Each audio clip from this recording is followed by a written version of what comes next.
It's August 29th, 2007, and welcome to This Day in Alternate History. I'm Mer Lafferty. And I'm Jason Adams. Today marks the commemoration of the beheading of John the Baptist, which is an inauspicious holiday. It all began in the latter part of the life of Jesus of Nazareth. Jesus, who had been baptized by John the Baptist, what are the odds, was said to go on and perform many miracles as the Messiah and Son of God. One such miracle was when Jesus went to a grave of a dear friend who had recently passed, named Lazarus of Bethany. Jesus promised Lazarus' mother that he would bless his friend's soul so that it may rise into heaven.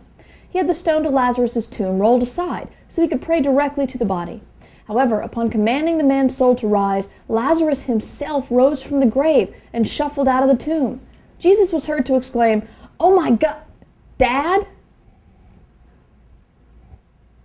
Totally not expecting this, Jesus had to quickly improvise. Hiding his shock, he bowed to the applause and high-fived people as he briskly made his way in the opposite direction from the slow-moving half-corpse of his friend, whose arms are now fully extended as he chanted the word, "Bohat," over and over again. Bohat being, of course, the Hebrew word for brains. Now hold on here. We're not talking about zombies. Nah, zombies. That would be silly. Zombies, of course, being things of pure fantasy and B-grade horror movies.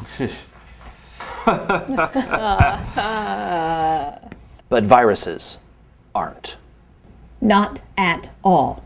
And if anyone says they are, I will punch them in the throat with my fist. The disease, which started with Lazarus, quickly spread throughout the land.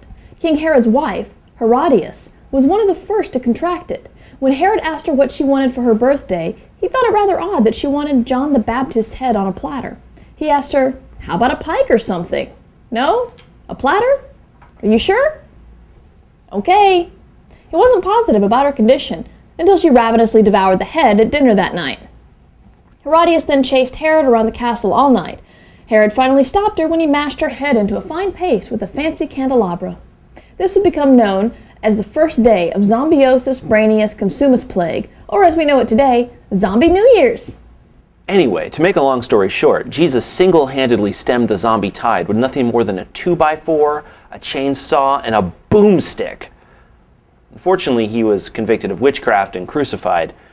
3 days later, the tomb was open and the body was missing. Now, many believe that he ascended into heaven, but let's just say that some theologians believe that Jesus might have himself been a victim of the plague.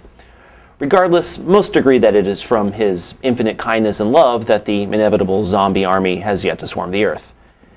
And perhaps we'll just end it here before Jesus stops laughing with us and decides instead to condemn our eternal souls to hell. Good call. I'm Mer Lafferty. And I may be the Antichrist, but for now, I'm Jason Adams. And this has been Tada, where we put the story, and I do repeat, the story in history. That means we're kidding.